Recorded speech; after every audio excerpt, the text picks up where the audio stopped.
ഒരു സീക്രട്ട് ഏജൻറ്റിനെ കൊണ്ട് നിവർത്തിയില്ലാതെ വന്നിരിക്കുകയാണ്. സീക്രട്ട് ഏജൻറ്റ് വായി തോന്നണതാണ് അങ്ങ് വിളിച്ച് പറയണത്. എന്തെങ്കിലുമൊക്കെ അങ്ങ് വിളിച്ച് പറയുകയാണ്. ടോണി അച്ചായൻ എന്ന് പറയുന്ന ഒരു നല്ല മനുഷ്യൻ, ഒരുപാട് ആളുകളെ സഹായിക്കുന്ന ഒരു മനുഷ്യനാണ് ടോണി അച്ചായൻ. വീടില്ലാത്തവർക്ക് വീട് വെച്ച് കൊടുക്കുന്നു. ടാർപ്പ വലിച്ചു കെട്ടി ടാർപ്പയ്ക്കകത്ത് എല്ലാം കൂടി വാരിയിട്ട് കാട്ടിൻ്റെ ഇടയിൽ കിടക്കുന്ന മനുഷ്യന്മാർക്ക് ചെന്ന് കണ്ടിട്ട് വീട് വെച്ച് കൊടുക്കുന്നു. അത് അച്ചായൻ്റെ യൂട്യൂബ് ചാനലിലൂടെ അത് പോസ്റ്റ് ചെയ്യുന്നുമുണ്ട്. അത് നല്ല കാര്യം തന്നെ. ലൈഫ് പദ്ധതി എന്ന് പറയുന്ന പഞ്ചായത്തിൽ നിന്ന് വീടുകൾ അനുവദിച്ചിട്ട് കുറച്ച് പണി തീരാതെ കിടന്ന വീടിന് ഈ അച്ചായൻ ചെന്നിട്ട് അച്ചായൻ അറിഞ്ഞിട്ട് അച്ചായൻ ചെന്ന് അതിൽ ബാക്കി അത് കെട്ടി കൊടുക്കാനായിട്ട് പണം കൊടുക്കുന്നു. 1.5 ലക്ഷം കണ്ട് കൊടുത്തു, അവരെ കയ്യിലേൽപ്പിച്ചു. പിന്നെ പണി ചെയ്യുന്ന ആളിൻ്റെ കയ്യിലും ഏൽപ്പിച്ചു. അങ്ങനെ പണി ചെയ്ത് ആ വീട് പൂർത്തിയായി. ആ വീട്ടിൽ കഴിയുന്ന ഒരു മനുഷ്യനെന്ന് പറഞ്ഞാൽ കാല് സുഖമില്ലാത്ത ഒരാളും അങ്ങനെയാണ്, വെറും പാവങ്ങൾ.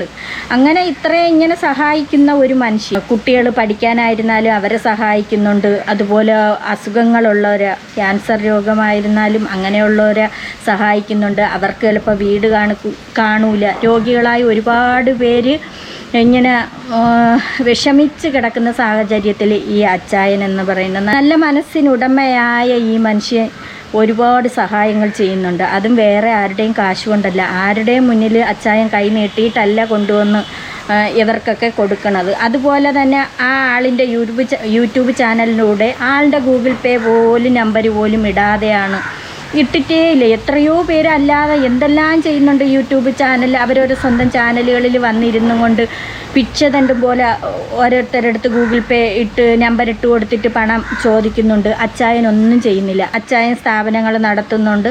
അങ്ങനെയൊക്കെയുള്ള അതിൽ നിന്ന് കിട്ടുന്ന വരുമാനം കൊണ്ട് ഒരു വീതം എടുത്തുകൊണ്ടാണ് ഇങ്ങനെയുള്ള കാര്യങ്ങൾക്ക് വേണ്ടി, നല്ല പ്രവർത്തികൾക്ക് വേണ്ടി മാറ്റിവെക്കുന്നു. പാവങ്ങളെ സഹായിക്കുന്നു. നല്ലത് വരട്ടെ, സന്തോഷം തന്നെ.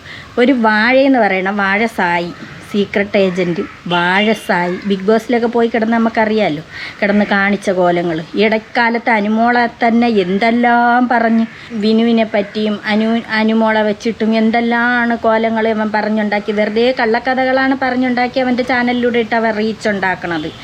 അതുപോലെയാണ് ഈ അച്ചായനെയും പറഞ്ഞത്. ഇല്ലാ കഥ പറഞ്ഞും കൊണ്ട് ഏതോ ഒരു വീട് വെച്ച് കൊടുത്തതിനെ പറ്റിയും. അത് ഈ പഞ്ചായത്തിൽ നിന്നൊക്കെ വീട് അനുവദിച്ച് കഴിഞ്ഞാൽ 4 ലക്ഷം രൂപയാണ് അത് അനുവദിക്കുന്നത്. അപ്പോൾ ആ 4 ലക്ഷം രൂപയ്ക്ക് അവർ പറയും ഇതുപോലെ ഇത്ര സ്ക്വയർ ഫീറ്റ് വീടാണ് അതിൽ നിർമ്മിക്കാനുള്ള, അതിൽ കൂടുതൽ വെക്കാൻ പാടില്ല. അപ്പോൾ അതങ്ങനെ ആയി വരുമ്പോൾ എല്ലാ പണിക്കും തികഞ്ഞെന്ന് വരില്ല. ടൈലിടാൻ കാണൂല, ബാക്കിയുള്ള പണികൾ ചെയ്യാൻ കാണൂല. ഒരു വിധമൊക്കെ ചിലപ്പം അതിനൊത്ത് ചിലപ്പോൾ കെട്ടി വരാനേ കാണുള്ളൂ. അങ്ങനെ ആയി ഒന്നും ആവാതെ കിടന്നപ്പോഴാണ് ഈ അച്ചായൻ പോയി സഹായിക്കുന്നത്. അതിന് സീക്രട്ട് ഏജൻറ്റിന് ചൊറിച്ചിൽ, കടിയിളവി. യവന മരവാഴ അവൻ കൊടുക്കോ? അവൻ ആർക്കെങ്കിലും 5 പൈസ കൊടുക്കോ? നീ 1 രൂപ നീ ആർക്കെങ്കിലും കൊടുത്തിട്ടാണെങ്കിൽ ശരിയാണ്, നീ കൊടുക്കോ. നിൻ്റെ അണ്ണാക്കിലോട്ട് ഇറക്കാനല്ലേ? നിനക്ക് എന്തുമാത്രം കിട്ടുന്നുണ്ട്? നീ ഏതെങ്കിലും ഒരു രോഗിക്കട, ഒരു പിച്ചക്കാരൻ നീ പോയാൽ നീ കൊടുക്കുമോ? ഇല്ലല്ലോ. പിന്നെ നീ കൂടുതൽ ഉണ്ടാക്കാൻ നിൽക്കണ്ട. ഒരു ക്യാൻസർ ബാധിതയായ ഒരു സ്ത്രീയെ പറ്റി അവൻ പറഞ്ഞത്, ഈ സ്ത്രീയുടെ ബന്ധത്തിലുള്ള ആരോ വിളിച്ചെന്തോ നുണ അവൻ്റെ അടുത്ത് പറഞ്ഞു കൊടുത്ത്, അവരുടെ അടുത്ത് വൈരാഗ്യമുള്ള ഒരാൾ വിളിച്ചെന്തോ പറഞ്ഞു കൊടുത്ത് അതിനെപ്പറ്റി പറയണതാണ്. സമൂഹ മാധ്യമങ്ങളിലൂടെ അധിക്ഷേപിച്ചുവെന്ന് കാട്ടി യൂട്യൂബർക്കെതിരെ പരാതി. പത്തനംതിട്ട തിരുവല്ല കവിയൂർ സ്വദേശിനിയായ ശാന്തി എന്ന വീട്ടമ്മയാണ് സീക്രട്ട് ഏജന്റ് എന്ന യൂട്യൂബർക്കെതിരെ പരാതിയുമായി രംഗത്തെത്തിയത്. ശാന്തി ഏതാണ്ട് 3 വർഷക്കാലത്തോളമായി ക്യാൻസർ ബാധിതയാണ്. എന്നാൽ ഇവർക്ക് ക്യാൻസർ ഇല്ല, ഇവർ നുണപ്രചാരണം നടത്തുകയാണ് എന്ന ഈ യൂട്യൂബർ അയാളുടെ വീഡിയോയിലൂടെ പറഞ്ഞു എന്നുള്ളതാണ് ആക്ഷേപം. ഇത് തനിക്ക് വലിയ ബുദ്ധിമുട്ടുണ്ടാക്കി, മാനസികമായി തളർത്തിക്കളഞ്ഞു എന്നുള്ളതാണ് ഈ പരാതിക്കാരി പറയുന്നത്. ഈ സാഹചര്യത്തിൽ യൂട്യൂബർക്കെതിരെ നിയമപരമായി നടപടി സ്വീകരിക്കണമെന്ന് ആവശ്യപ്പെട്ടുകൊണ്ട് മുഖ്യമന്ത്രിക്കും മനുഷ്യാവകാശ കമ്മീഷനും അടക്കം പരാതി നൽകിയിരിക്കുകയാണ് ഈ വീട്ടമ്മ. ഞാനും എൻ്റെ ഭർത്താവും 3 കുഞ്ഞുങ്ങളും അടങ്ങുന്നതായിരുന്നു എൻ്റെ കുടുംബം. പക്ഷേ എൻ്റെ ഭർത്താവിന് സുഖമില്ലായിരുന്നു. അദ്ദേഹത്തിന് ക്യാൻസറിൻ്റെ അസുഖം തന്നെ ആയിരുന്നു. പക്ഷേ അതെനിക്ക് അറിയാൻ വൈകിയത് എൻ്റെ ഇളയ മോനെ 2 വയസ്സിൽ തുടങ്ങിയതായിരുന്നു. അവനെയും കൊണ്ട് ESAയിലും ഒക്കെ ഞങ്ങൾ ഓടി ട്രീറ്റ്മെൻറ്റ് നടത്തിക്കൊണ്ടിരുന്നുണ്ട്. ഹസ്ബൻഡിനും അതാന്ന് പറയാനുള്ള ബുദ്ധിമുട്ട് കൊണ്ട് പുള്ളി ഞങ്ങളോട് പറഞ്ഞില്ല. ഞാൻ തന്നെ മരിക്കുന്നതിന് മുന്നെയാണ് ഒരു ദിവസം മുന്നേ അറിഞ്ഞ ഈ അസുഖമാണെന്നുള്ള അപ്പോഴത്തേക്കും വൈകിപ്പോയി. അല്ലെങ്കിൽ ആരുടെയെങ്കിലുമൊക്കെ കാലും കയ്യും വിഷമിക്കണ്ടെന്ന് വിചാരിച്ചിട്ട് പറയാത്തായിരിക്കും. ഇനി ട്രീറ്റ്മെൻറ്റ് ചെയ്തില്ലേ എന്തോ അതൊന്നും അറിയാൻ വയ്യ. ആള് ഹോസ്പിറ്റലിലൊന്നും പോകാൻ തയ്യാറായില്ലേ എന്തോ. ഇവർ പറയണത് മരിക്കണതിൻ്റെ തലേ ദിവസമാണ് അറിയണേന്നാണ് പറയണത്. ഞാൻ രക്ഷപ്പെടുത്തിയതിന് എൻ്റെ കുഞ്ഞിന് ഇത് ഈ അസുഖമാണെന്ന് അറിഞ്ഞതുകൊണ്ടാണ് ചേട്ടൻ ഞങ്ങളോട് അത് പറയാതിരുന്നത്. പറഞ്ഞു കഴിഞ്ഞാൽ ഞങ്ങൾ വിഷമിക്കുമല്ലോ, വേറെ മാർഗ്ഗമൊന്നുമില്ലല്ലോ. ഞാൻ മഹാലക്ഷ്മിയിലായിരുന്നു എനിക്ക് ജോലി. മഹാലക്ഷ്മിയിലെ വിനോദ് സാറാണ് എൻ്റെ കുഞ്ഞിന് ട്രീറ്റ്മെൻറ്റിന് വേണ്ടുന്ന പൈസ എല്ലാം അന്ന് തന്നത്. ഒരു ദിവസം പോലും എനിക്ക് കടയിൽ സ്വസ്ഥമായിട്ട് നിൽക്കാനൊക്കത്തില്ലായിരുന്നു. കുഞ്ഞിന് വയ്യെന്നും പറഞ്ഞ് ഞാൻ ഓടി ഓടി ഓടി വരണമായിരുന്നു. സാറാ എനിക്ക് ആശുപത്രിയിൽ തന്നെ പൈസ കൊടുത്തു വിട്ടിട്ട് കുഞ്ഞിന് ട്രീറ്റ്മെൻറ്റ് നടത്തിയത്. അങ്ങനെ 7 വർഷം മുന്നേ ചേട്ടൻ മരിച്ചത്. ചേട്ടൻ മരിച്ചതിന് ശേഷമാണ് എനിക്ക് വയ്യാതെ വന്ന് ഹോസ്പിറ്റലിൽ പോയപ്പോഴാണ് എനിക്കും ക്യാൻസറിൻ്റെ ആണെന്ന് അറിയുന്നത്. അതാദ്യം എനിക്ക് മലദ്വാരത്തിനകത്തായിരുന്നു വന്നത്. നമുക്ക് മറ്റുള്ളവരെ കാണിക്കാനൊക്കത്തില്ല. ഇതൊക്കെ ഈ സീക്രട്ട് ഏജൻറ്റിന് പൊക്കി കാണിക്കാൻ എളുപ്പമാണ്. എന്താ അസുഖങ്ങൾ വന്നാൽ അത് എന്നാ സീക്രട്ട് നീ കണ്ടോ എന്ന് പറഞ്ഞ് പൊക്കി കാണിക്കാൻ എളുപ്പമോ?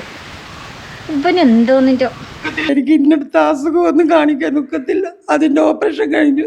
അത് കഴിഞ്ഞിട്ട് എനിക്ക് പിന്നെ നിവർത്തിയില്ലാതെ വന്നപ്പോൾ പത്രത്തിൽ ഞങ്ങൾ കൊടുത്തു. പത്രത്തിൽ കൊടുത്തിട്ട് ഒരുപാട് കടങ്ങളുണ്ടായിരുന്നു. ഓരോരുത്തർ വന്ന് ഞങ്ങളുടെ കടങ്ങൾ വീട്ടിൽ തന്ന് ഞങ്ങൾക്ക് ട്രീറ്റ്മെൻറ്റിന് വേണ്ടത് അതെല്ലാം ചെയ്തു തന്നായിരുന്നു. അത് കഴിഞ്ഞപ്പോഴത്തേക്ക് വീണ്ടും ഈ മരുന്നിന് ഉള്ളത് കൊണ്ട് ഞങ്ങൾക്ക് വാടകയും എടുത്ത് ചിലവും ചെയ്യാനുള്ള കഴിവില്ല. കുഞ്ഞുങ്ങൾ അതുങ്ങൾക്ക് ജോലിക്ക് പോകാനൊന്നും പറ്റുന്നില്ല, പഠിച്ചുകൊണ്ടിരിക്കുന്നത്. അത് ഒരുപാട് ആൾക്കാർ ഞങ്ങളെ സഹായിച്ചിട്ടുണ്ട്. അങ്ങനെ അത് കഴിഞ്ഞപ്പോഴാണ് ഇപ്പം തീരെ നിവർത്തിയില്ലാതെ വന്നു കഴിഞ്ഞ് ഞങ്ങളൊരു വീട്ടിൽ വാടകയ്ക്ക് താമസിച്ച് മഴ പെയ്ത് മുഴുവൻ ചോർന്നൊലിച്ച് നിവർത്തിയില്ലാതെ വന്നപ്പോഴാണ് ഞാൻ ഈ ചാരിറ്റി ചെയ്യുന്ന അച്ചായൻസ് ഗോൾഡിൻ്റെ ഇത് ഞാൻ മൊബൈലിനകത്ത് കണ്ടത്. ഞാൻ അങ്ങനെയാണ് അച്ചായനെ ഞാൻ ഒത്തിരി പ്രാവശ്യം വിളിച്ച് അത് കഴിഞ്ഞപ്പോഴാണ് അച്ചായൻ ഞങ്ങളെ വിളിക്കുന്നത്, വീട്ടിൽ വരുന്നത്. മനസാക്ഷിയില്ലാത്ത സീക്രട്ട് ഏജൻറ്റ്, നീ ഇതിനൊക്കെ നീ സമാധാനം പറയേണ്ടി വരുവടാ. ഈ രോഗിയായ ഈ ക്യാൻസർ രോഗിയായ ഈ സ്ത്രീയാണെടാ ഇരുന്ന് കരയണം. അവരെ ഭർത്താവ് മരിച്ചു, ഈ അസുഖം വന്ന് മരിച്ചു. നിനക്ക് ഗുണം പിടിക്കാതെ പോകും. നീ ഇരുന്നും കൊണ്ട് നീ ഓരോന്ന് പറയുന്നുണ്ടല്ലോ. ഇങ്ങനെ ദൈവത്തെ പോലെ കാണുന്ന ഒരു മനുഷ്യനാണ് അച്ചായനെന്ന് പറയണം. ജനങ്ങളെ ദൈവമാണ്, ആളുകളെ ദൈവം, ആളുകളെ സഹായിക്കണ ദൈവം. നിന്നെക്കൊണ്ട് ഒരു പുണ്ണാക്കിനും പറ്റിയല്ലോ. നീ ഇരുന്നും കൊണ്ട് കണക്കണ അലയ്ക്കാൻ മാത്രം നിനക്കറിയാമല്ലോ. അച്ചായൻ വീട്ടിൽ വരുന്ന ദിവസം ഞാൻ പൊതിച്ചോറും കൊണ്ട് പോകുന്നുണ്ട്. എനിക്ക് വയ്യെങ്കിലും ഒരു നേരത്തെ മരുന്നിനും ഒരു ആഹാരം കഴിക്കണമല്ലോ, അതിന് വേണ്ടിയിട്ട് പൊതിച്ചോറ് വിൽക്കുമായിരുന്നു. അന്ന് അച്ചായൻ വന്ന് കണ്ടു. ഞങ്ങൾക്ക് വേണമെന്ന് സഹായം, എനിക്ക് ഓപ്പറേഷനുള്ള പൈസയും അന്നേരത്തെ ഞങ്ങൾക്ക് ചിലവിൻ്റെ കാര്യങ്ങളും എല്ലാം ആ മനുഷ്യൻ ചെയ്തു. അന്ന് ഞാൻ അച്ചായനോട് പറഞ്ഞതെന്ന് വെച്ചാൽ എനിക്ക് 2 ഓപ്പറേഷനുണ്ട്. അതിൻ്റെ ഒരു ഓപ്പറേഷൻ അച്ചായൻ പൈസ തന്നതിന് ശേഷമാണ് ഇത്. ഇപ്പോഴും ചുറ്റിനും കടവുണ്ട്. കടവെന്ന് പറഞ്ഞു കഴിഞ്ഞാൽ ഞാൻ ഹോസ്പിറ്റലിൽ പോകാൻ വേണ്ടിയിട്ട് ഒരിടത്തുനിന്ന് മേടിക്കും, അത് പിന്നെ അങ്ങോട്ട് കാര്യം തിരിച്ചു കൊടുക്കാൻ എനിക്ക് വരുമാനമില്ല, ജോലിക്ക് പോകാൻ പറ്റുന്നില്ല. അതുകൊണ്ടാണ് അങ്ങനെ ചെയ്യുന്നത്. താങ്കൾക്ക് അസുഖമില്ല, ഇതൊക്കെ നുണപ്രചാരണമാണ് എന്നുള്ളതാണ് ആ വീഡിയോയിൽ പറയുന്നത് എന്നുള്ളതാണ് താങ്കളുടെ പരാതി. എന്താണെങ്കിലും നമുക്ക് ആ വീഡിയോ, ആ യൂട്യൂബറുടെ വീഡിയോ ഒന്ന് കണ്ടിട്ട് വരാം. ഒരു ചേച്ചി റോഡ് സൈഡിൽ നിന്ന് ബിരിയാണിയോ ചോറോ എന്തോ വിൽക്കുന്ന ഒരു ചേച്ചിയാണ്. ഈ ചേച്ചിയുടെ അടുത്ത് പോകുന്നു. ഓക്കെ, വീട്ടിലെ ഊണ് വിൽക്കുന്ന ഒരു ചേച്ചിയുടെ അടുത്ത് പോകുന്നു. ആ ചേച്ചിയുടെ കാര്യങ്ങൾ കള്ള ഈ അച്ചായനെ ഇവർ നിരന്തരം വിളിക്കുമായിരുന്നു. ഇവർക്ക് ഗുളിക മരുന്നായാലും ഹോസ്പിറ്റലിൽ പോകാനായാലും പൈസ ഇല്ല. അതുകൊണ്ട് ഇവരിങ്ങനെ ചാരിറ്റി ചെയ്യണമെന്നറിഞ്ഞ ഒരു അച്ചായനുണ്ട് എന്നറിഞ്ഞും കൊണ്ട് അച്ചായൻ്റെ യൂട്യൂബ് ചാനലിൽ അങ്ങോട്ട് കയറി കണ്ട് എങ്ങനെ എന്തോ ഇവരറിഞ്ഞും കൊണ്ട് അച്ചായനെ വിളിക്കുന്നു, നിരന്തരം വിളിക്കുന്നു. അങ്ങനെ അതിന് ശേഷം അച്ചായൻ എന്തോ നീതി ഇവരെ വീട്ടിൽ വന്ന് അവർ കറക്റ്റ് പറയുന്നുണ്ട്. അവരെ വീട്ടിൽ വന്നപ്പോൾ അവരവിടെ ഇല്ല. അവർ ഇങ്ങനെ വീട്ടിൽ ഇരുന്നാൽ പറ്റൂലല്ലോ. ഉള്ള ചമ്മന്തിയും ചോറായാലും പൊതിഞ്ഞ് അവർ കൊടുത്ത് ആണ് അവരെ മരുന്നിനൊക്കെ കഴിഞ്ഞു പോണത്, മരുന്നൊക്കെ വാങ്ങിക്കാൻ. അങ്ങനെ അവർ ഈ പൊതിച്ചോറും കൊണ്ട് 10 പൊതിച്ചോറെങ്കിൽ 10 പൊതിച്ചോറ്, 5 എണ്ണമെങ്കിൽ 5 എണ്ണം അതും കൊണ്ട് അവർ ആ വെയിലത്ത് പോയി ഇരിക്കൂടാ വാഴ. അങ്ങനെ പോയിരുന്ന് അതിൽ നിന്നും വിറ്റ് കിട്ടുന്ന ഇത് കൊണ്ടുവന്നാണ് അവർ ഗുളിക മരുന്ന് വാങ്ങിക്കണത്. അങ്ങനെയാണ് അച്ചായൻ ആ വീട്ടിൽ വന്നപ്പോൾ അവരവിടെ ഇല്ലായിരുന്നു. അവർ കറക്റ്റ് പറയുന്നുണ്ട്. അവർ ഈ പൊതിച്ചോറും കൊണ്ട് ഇന്ന സ്ഥലത്ത് പോകുമെന്ന് അച്ചായൻ അറിഞ്ഞുകൊണ്ടാണ് ആ സ്ഥലം തേടി പോയത്. ഒക്കെ പറഞ്ഞൊരു വീഡിയോ ഇടുന്നു. 18 ജൂലൈ 2025 ഈ വീഡിയോ പോസ്റ്റ് ചെയ്തിട്ടുള്ളത്. അതിന് നിനക്ക് നോവണ അച്ചായൻ വീഡിയോ പോസ്റ്റ് ചെയ്യും. നിന്നെക്കൊണ്ട് പറ്റൂലല്ല. എടാ, നിനക്ക് ഒരു നേരത്തെ അന്നം കൊടുക്കാൻ നിന്നെക്കൊണ്ട് പറ്റുമോ? ആർക്കെങ്കിലും കൊടുക്കൂലല്ല. എല്ലാം നിൻ്റെ അണ്ണാക്കിലോട്ടല്ലേ ഇറക്കില്ല. എടാ, നീ 1 രൂപ ആർക്കെങ്കിലും കൊടുത്ത് സഹായിക്കും. നീ ഇഷ്ടം കണക്കിന് ഉണ്ടാക്കി ഇട്ടേക്കണല്ല. നീ കൊട്ടാരത്തിനകത്തല്ലേ കഴിയണത്? നീ ഒരു ആളുകൾ ഇതുപോലെ കാട്ടിൻ്റെ ഇടയിലായാലും കിടക്കണ എത്രയോ പാവങ്ങളുണ്ട്. നീ തിരക്കോടാ അവരെക്കുറിച്ച്. എനിക്ക് ഇന്നലെ ഒരു വ്യക്തി ഈ വീഡിയോ അയച്ചു തന്നിട്ട് പറയുന്നു, ഈ ചേച്ചി എനിക്കറിയാം, ഇവർ പറയുന്നത് എല്ലാം കള്ളമാണ്, ഇവർക്ക് ക്യാൻസർ എന്ന ഒരു അസുഖമില്ല. ഇത് നിനക്കായിരിക്കണമായിരുന്നു. ഇപ്പോൾ വീഡിയോയിൽ പറഞ്ഞിരിക്കുന്ന മുഴുവൻ കള്ളത്തരമാണ്. കാരണം അവരതിനകത്ത് 1-2 കാര്യങ്ങൾ പറഞ്ഞിരിക്കുന്നത്, അവരുടെ ഹസ്ബൻഡ് ക്യാൻസർ മൂലം 9 മാസത്തോളം കിടന്നാണ് മരിച്ചെന്ന് പറയുന്നു. ഹസ്ബൻഡിന് ക്യാൻസറൊന്നും ഇല്ലായിരുന്നു. അവർ ജസ്റ്റ് ഒരു രാവിലെ നിന്ന് ശ്വാസം മുട്ടലങ്ങാണ്ട് വന്ന് ഹോസ്പിറ്റലിൽ വെച്ച് അറ്റാക്ക് വന്നങ്ങാണ്ട് മരിക്കുകയായിരുന്നു. അല്ലെങ്കിൽ തന്നെ എന്തൊരു അസുഖം ആവട്ടെ, ഇപ്പം ഭർത്താവില്ല, അവർക്ക് സുഖമില്ല, അവരാ ഹോസ്പിറ്റലിലെ ചീട്ടുകളെല്ലാം വാരി വെച്ച് അവർ കാണിക്കുന്നുണ്ട്. അങ്ങനെ എന്നുണ്ടെങ്കിൽ അച്ചായൻ എന്തോ ചെയ്യണം? അവരാ ചീട്ട് വാങ്ങിച്ച് അവർ ഈ സ്ത്രീ ചികിത്സിക്കണ ആ ചീട്ടെല്ലാം കൂടി വാങ്ങിച്ചും കൊണ്ട് അതിനി ജനങ്ങളെ ബോധ്യപ്പെടുത്തണം. അതാണ് പറ്റിയത്. യവനും രാവിലെ കൊണ്ട് ഉച്ചയ്ക്ക് മുന്നേ മരിച്ചു. ആ ഒരു ഗ്യാപ്പുള്ളൂ, അല്ലാതെ ക്യാൻസർ വന്ന് കിടന്നിട്ടൊന്നുമില്ല. ആ പറഞ്ഞിരിക്കുന്ന മൊത്തം കള്ളത്തരമാണ്. അത് അച്ചായൻ പറഞ്ഞ് ചെയ്യിപ്പിക്കുന്നതായിരിക്കാം, അച്ചായൻ്റെ ലാഭത്തിന് വേണ്ടി അല്ലെങ്കിൽ അച്ചായൻ്റെ വീഡിയോയ്ക്ക് വേണ്ടി റീച്ച് കിട്ടാൻ വേണ്ടി പറഞ്ഞ് ചെയ്യിപ്പിക്കുന്നതായിരിക്കാം.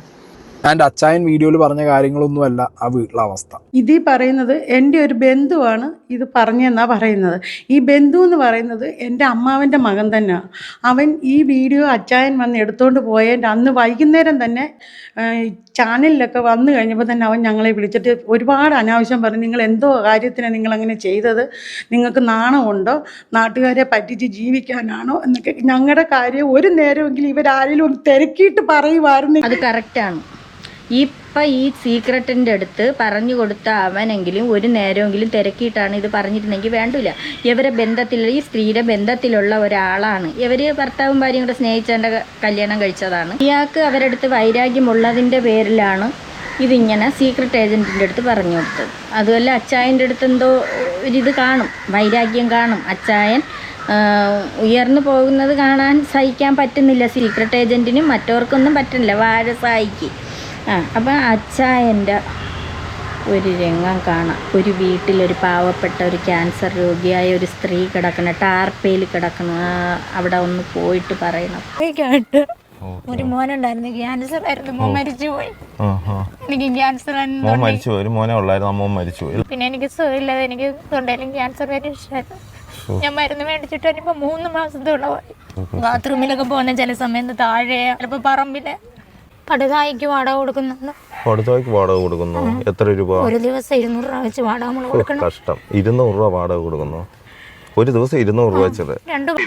സീക്രട്ടെ, വീടില്ലാത്തവനെ അതിൻ്റെ ദുഃഖം അറിയാൻ പറ്റുള്ളൂ. അവരാ കിടക്കുന്ന രംഗം, ഏതോ ഒരു കാട്ടിൻ്റെ ഇടയിൽ ഒരു ടാർപ്പയും വലിച്ച് ഉള്ള സാധനങ്ങൾ എന്തൊക്കെയാണ് എന്തോ പാവം അതിൻ്റെ ഇടയിൽ അവർ കിടക്കണ രംഗം ആ അച്ചായം പോയി കാണുകയാണ്. അമ്മ ഈ പറയുന്ന അവർക്കും സുഖമില്ലാത്തതാണ്. അതാ ഇപ്പം ഈ പറയുന്നത്.